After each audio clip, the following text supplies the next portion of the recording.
What is up? TISM Talk Take 2. I'm trying to do a live one. Alright, let's get that computer started. That's just for my own tracking.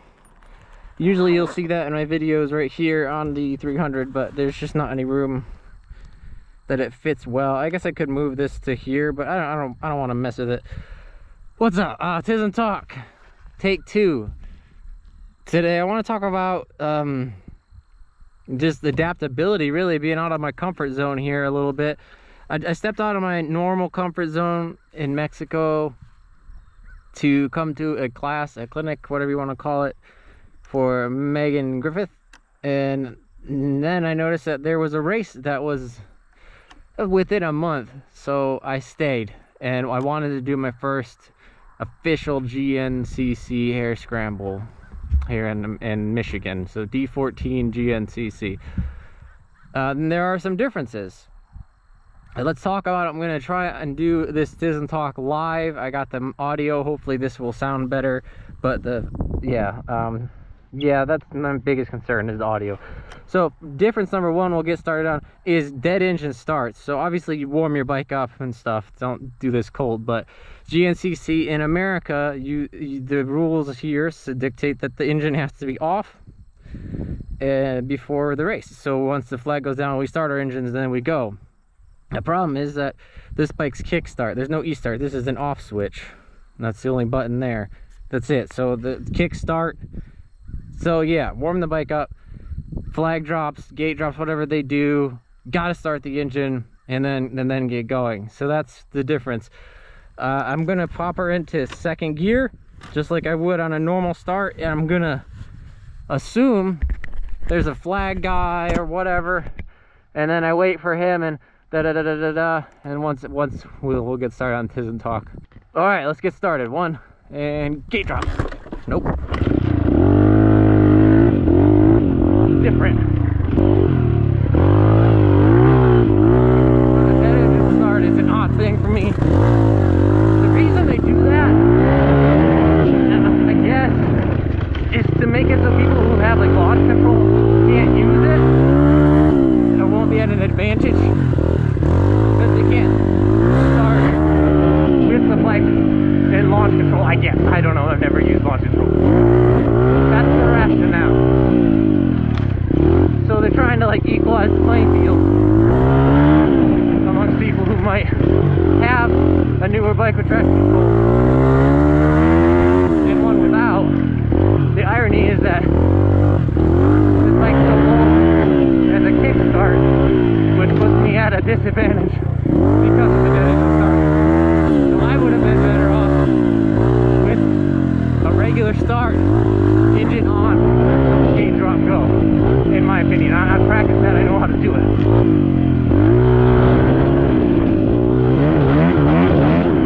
But it's not the case. Rules of dead engine start. So what we do. Now, the one that is really concerning to me is no practice. No walking the track, no learning the track. Go into the first lap blind. No practice. That's hard. I am not used to that. The series that I raced in Mexico has a whole day where you're allowed to come, learn the course. Now the reason I'm thinking GNCC does this is because not everyone can get the whole weekend off. So they're thinking, well, the guys who gotta work Saturday, they don't want to be at a disadvantage. So there's just nobody practices, nobody's at a disadvantage. So they don't, I don't think the people who wrote that rule have any idea how hard we're gonna go and push. They think that our first lap is going to be 50% slower, therefore it's safe and okay. I'm not a pro rider, and I'm not doing that. My first lap, dead, blind,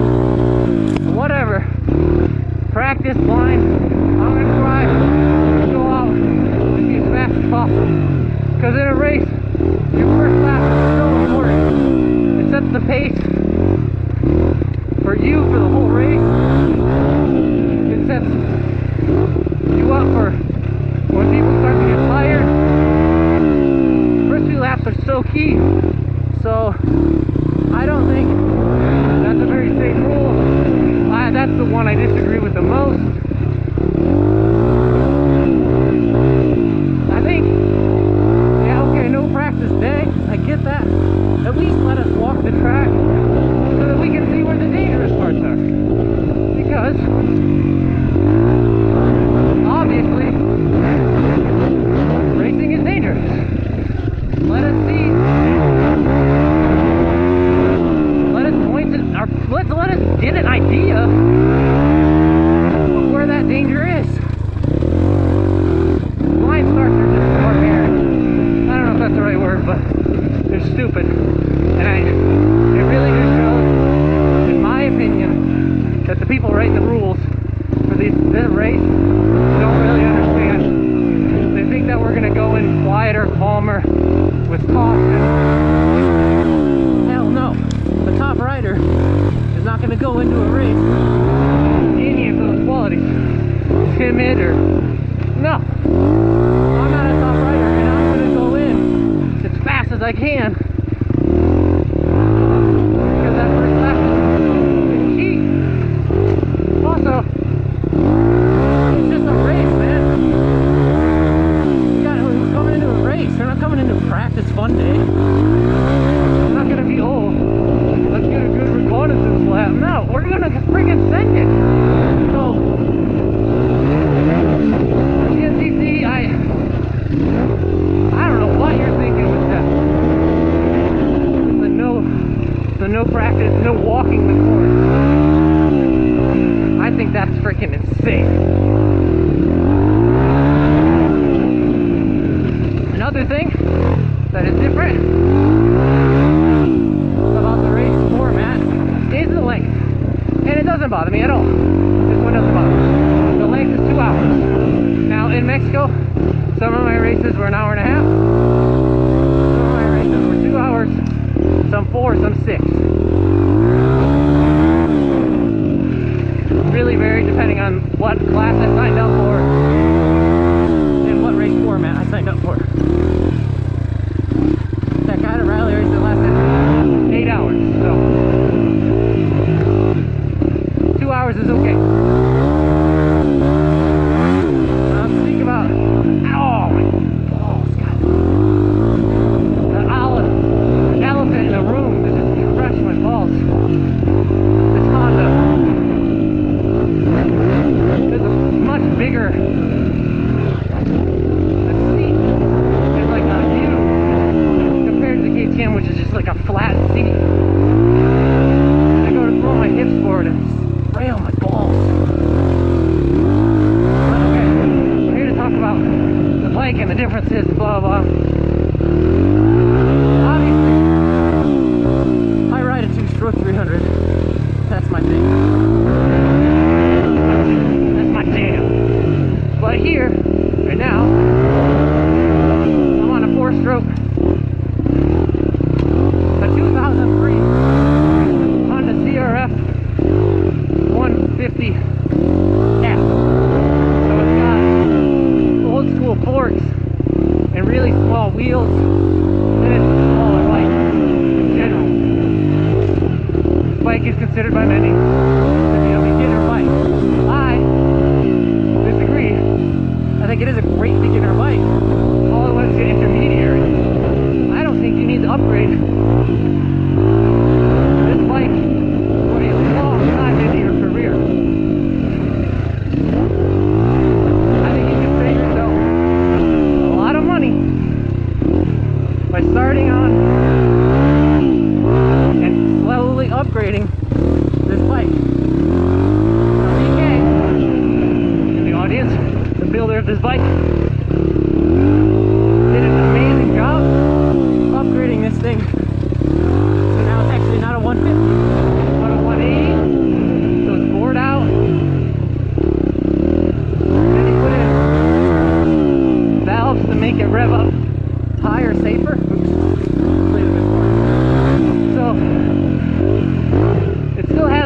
yellow is a small engine. So it has a similar mass to my 2-stroke. And it really is an agile bike. Super adaptable bike. Thinking of the theme of the day is that adaptability. So DK swaps out the cylinder, the piston, and the valves for bigger. Cool. Bigger. Then he throws on fancy exhaust, lets it breathe, and it does breathe. It's like it's down. And top it all off, DK throws in the lower gearing. He was concerned with might not have enough top speed for the race, so I'm here to tell him I think it's fine. This bike is not meant to be, in my mind, this bike is not a top speed bike, even with the big bore kit. The this bike is very much so its agility. That was terrible.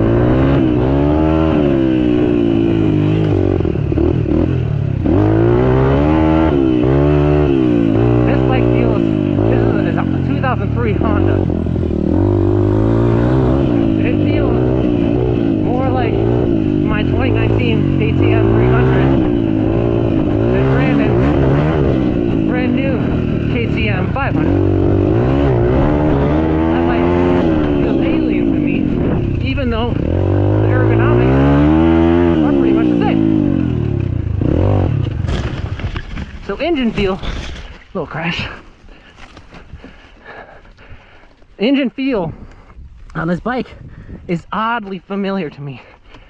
The problem is, it's a carburetor, so it likes the flood when you crash. But no, this bike feels a lot to me. To me, this bike feels a lot more like what I'm used to because of how agile it is compared to the 500. And to DK's credit, being the awesome dude that he is, he offered that 500 up to me for the clinic.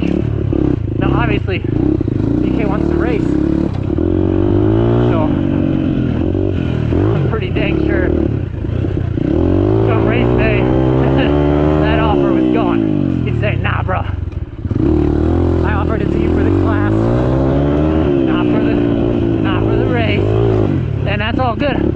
I actually really like this bike. Plus, I don't think I'm gonna get a good start. So it's gonna be really interesting content video for you guys and gals. Just passing first blind lap, all that stuff, you know, it's more interesting.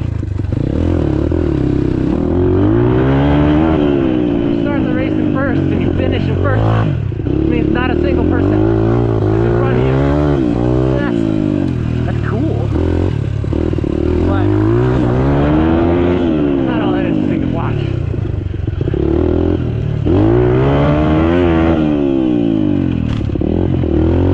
So GNCC rules are different. The course is obviously going to be different. I'm prepped for the course. It's all sand. I'm ready for that. That's what I'm riding on. I've been putting in long motos every day on this sand, on this dirt. So I'm feeling pretty confident about that part.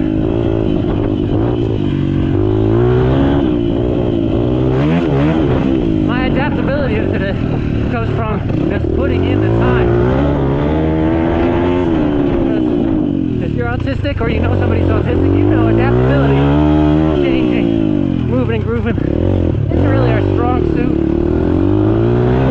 It's not something I'm good at.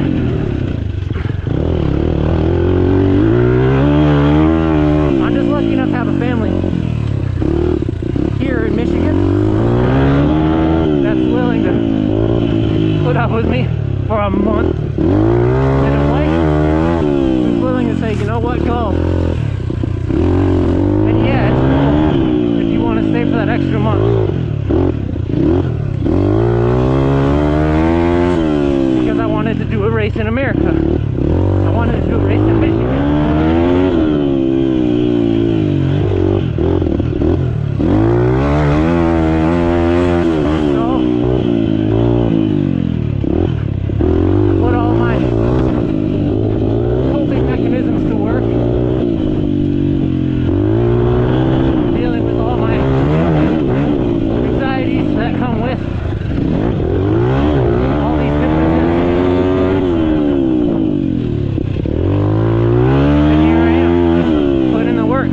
Trying to keep my life similar, doing TISM talks, putting out videos, even though nothing is the same. Oh, by the way, the class went amazing. Can't speak highly. Megan Griffin, Meg Rapp.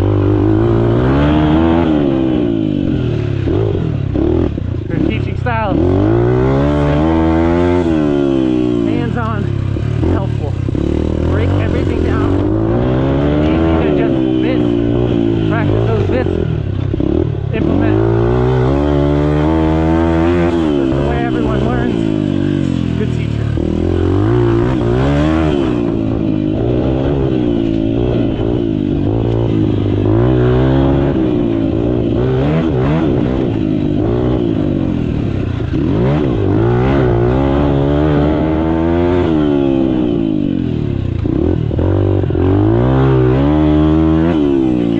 Still going, even though I've pretty much run out of stuff to say.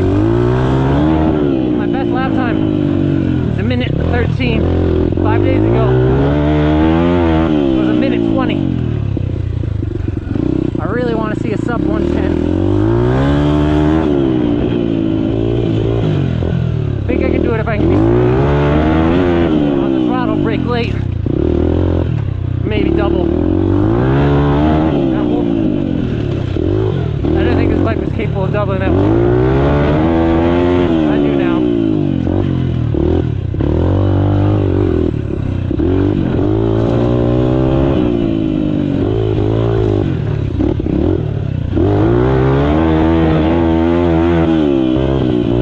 I don't think I'm going to see it today though. I'm feeling tired. Second time out because of audio.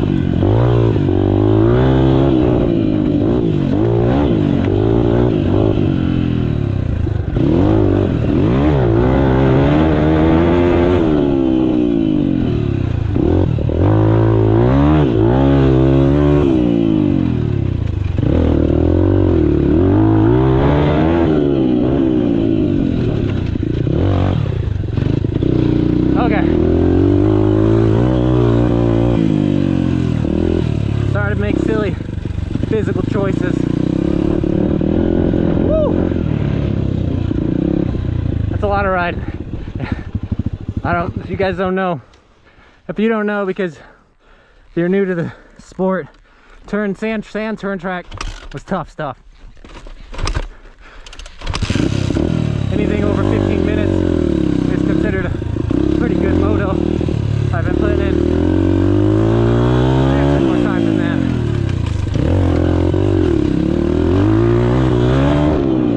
So, yeah. Turn track's a great way to learn. Learn fast. Learn speed, learn power, on the outs, brake and control. You know, just everything you need for racing.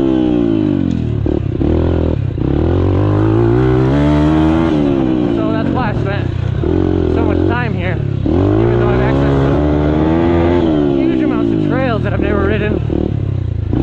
And yeah, I want to go ride them. Of course, this is where I grew up and I never rode the trails.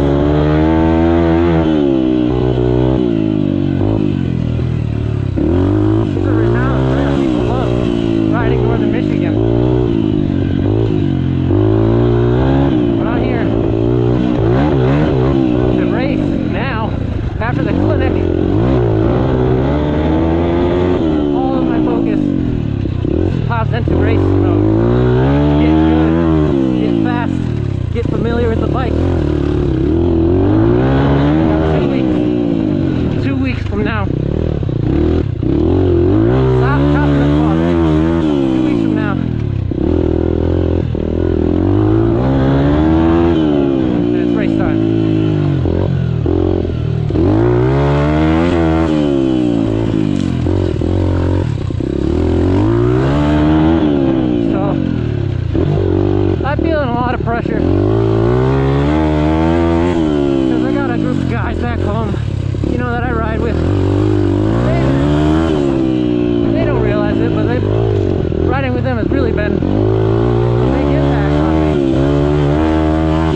with a bike for a race that he built. BK is 100% a sponsor of mine right now. And I just want to pass one 2024. I just want to get on one 2024 Spirit and blow by him on it. And I want him to know that BK can build a hell of a bike from scratch. Turns a little Honda 2003 Honda farm bike into a weapon. I want people to say, what can you do? The 300.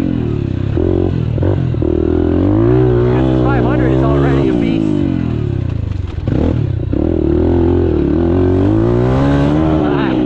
I don't know. So I feel like I'm carrying a lot of weight on my shoulders. I'm not.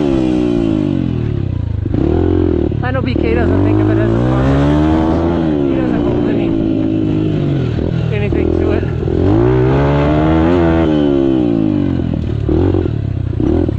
I will never say anyone else was more hard on me than I was myself. And I will also say no one's ever given me a bike and said, go have fun. See you at the race.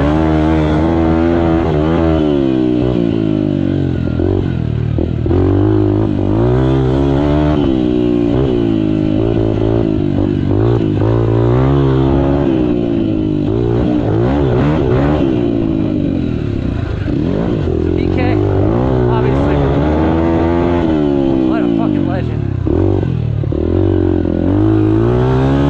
Alright.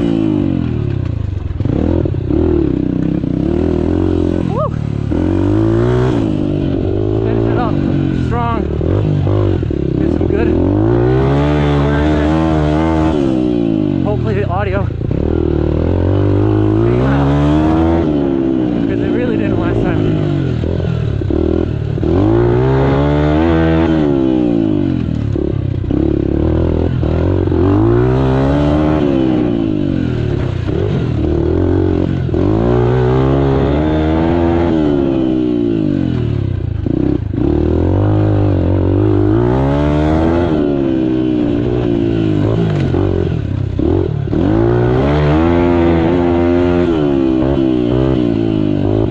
Should be grabbing third there, but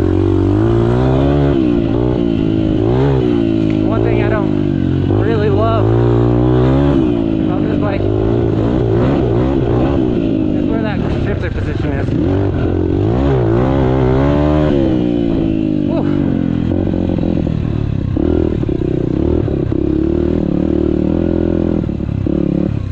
There we have it.